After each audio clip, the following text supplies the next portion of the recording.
बालगृहामधील कर्मचाऱ्यांना निश्चित वेतनश्रेणी किंवा मानधन मिळावे याकरिता विभागीय उपायुक्त महिला व बालविकास अमरावती विभाग अमरावती यांना एक निवेदन देण्यात आलं। निवेदन दिलेलं आहे की शासकीय आपल्या बालगृहामधले एनजीओच्या बालगृहामधल्या मुलांना कर्मचाऱ्यांना मानधन नाही आहे ही गोष्ट खरी आहे।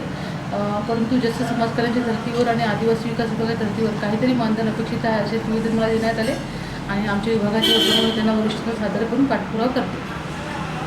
थँक्यू।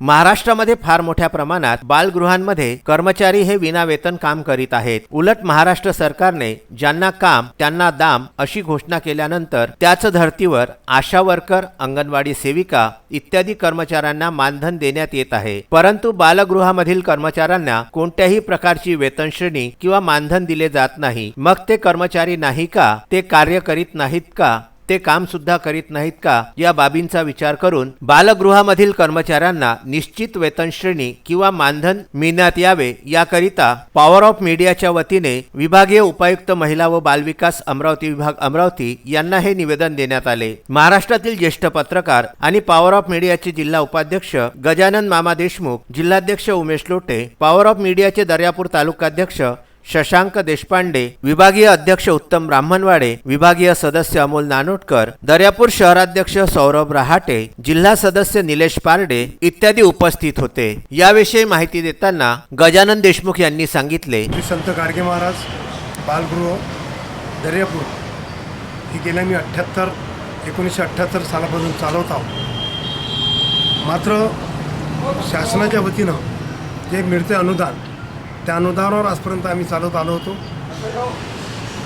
समाज कल्याण, आदिवासी विकास आणि बालकल्याण या 3 योजना गव्हर्नमेंटच्याच आहेत। मात्र गव्हर्नमेंटच्या 3 योजना कार्यरत असताना खास करून बालगृह जो आहे त्याचे जे कर्मचारी आहेत या कर्मचाऱ्यांना जे मानधन पाहिजे ते मात्र शासनाच्या वतीनं कुठल्याही प्रकारचं मानधन दिल्या जात नाही। संस्था जे त्याला पगार देईल त्याच्या भरोश्यावर त्याला राहावं लागतं आणि मग त्यामुळं माणसाची दयनीय परिस्थिती होऊन जातो। कारण समाज कल्याणला 8,000 रुपये अधीक्षकाला आहे, आदिवासी विभागाला कर्मचारी पॅटर्न आहे, मग बालगृहाचे कर्मचारी वाऱ्यावर सोडणं कितपत योग्य आहे। ही भूमिका पॉवर ऑफ मीडिया अमरावती जिल्हा यांच्या वतीनं आज उपायुक्त इंगोले मॅडम यांच्याकडे मांडण्यात आली। पॉवर ऑफ मीडियाचे जिल्हाध्यक्षापासून तर संपूर्ण पदाधिकारी हे खास करून आज इथं उपस्थित होते आणि या पॉवर ऑफ मीडिया अमरावती यांनी जो विषय उचलून घेतला, आज धरला, याचा मला अतिशय आनंद झाला। त्याच्यासोबत शिक्षक आघाडीचे जिल्हा उपाध्यक्ष निलेश पारडे हे सुद्धा होते।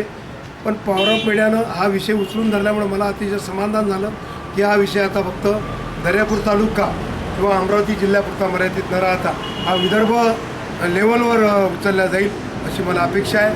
त्यांनी दिलेलं पॉवर ऑफ मीडियाच्या सर्व पदाधिकाऱ्यांचं मी श्री संत गाडगे महाराज बालगृहाच्या वतीनं धन्यवाद देतो आणि थांबतो। धन्यवाद। विदर्भ न्यूज करिता दर्यापूर येथून शशांक देशपांडे यांचा वृत्तांत।